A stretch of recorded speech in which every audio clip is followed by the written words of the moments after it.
আগুন ধরে গেছে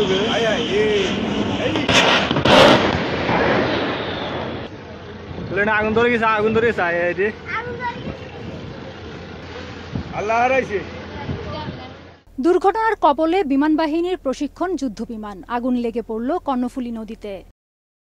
বিধ্বস্ত হওয়ার আগে আকাশে উড়ন্ত অবস্থায় বিমানটিতে আগুন ধরে যায়। তাৎক্ষণিকভাবে দুই পাইলট প্যারাসুট নিয়ে বিমান থেকে লাফ দেন। পরে তারা প্যারাসুটের মাধ্যমে বোট ক্লাবের সামনে কর্ণফুলী নদীতে অবতরণ করেন। পাইলট দুজনের মধ্যে একজন স্কোয়াড্রন লিডার, অপরজন উইং কমান্ডার। তবে তাদের মধ্যে একজনকে আশঙ্কাজনক অবস্থায় সিএমএইচ হাসপাতালে নেওয়া হয়।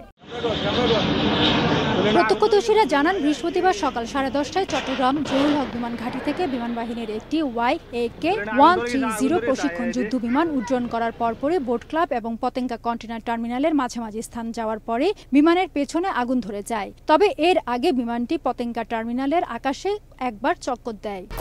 1, 2, 3 ঢাকায় জমি জিতে নিন 100% ক্যাশব্যাক সহ 20 কোটি টাকার পুরস্কার।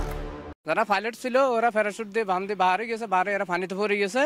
তারপরে এখানে 11 নম্বর ঘাটে সাম্পান আছে, ওরা যায় লোকগুলা উদ্ধার করছে। নামার সাথে সাথে প্লেনটা 1 সেকেন্ডও লাগে না, প্লেনটা নদীতে পড়ে গেছে। সবুজ বয়ের পাশে বিমানটা অ্যাক্সিডেন্ট হয়েছে। একটু করে বয়ের ফেসে পড়ছে, একটু করে ফেসে পড়ছে বিমানটি। এটা আরেকটু যদি টাইমিংয়ে মিলতো তাহলে একটা যাত্রীবাহী শিপকে অ্যাক্সিডেন্ট করতে হয়তো। আল্লাহ উদ্ধার করছে। আগুন লাগার কয়েক সেকেন্ড পরে বিমানটা এইদিকেই মোড় করছে। এইদিকে মোড় করার পরে যে নীলবয়াটা আছে, নীলবয়ার সামনের অংশের মধ্যে সামনে যায় দুই ভাগ হয়ে গেছে। এটা মানে ব্লাস্ট হয়ে দুই ভাগ হওয়ার পরে এক অংশ পড়ছে দিকে সামনে আর এক অংশ পড়ছে দিকে পিছনে।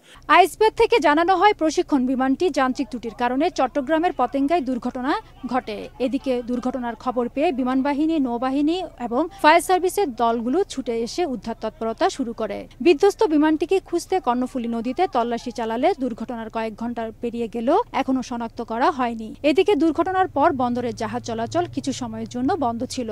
নৌবাহিনী সোলার একটা মেশিন আছে, যা ওদেরকে অফিসার যেটা বলছে, সোলার মেশিন অলরেডি আসতেছে। আসলে ওরা আইডেন্টিফাই করবে, আইডেন্টিফাই করার পর আমাদের টিম যায় ওটাকে শনাক্ত করবে।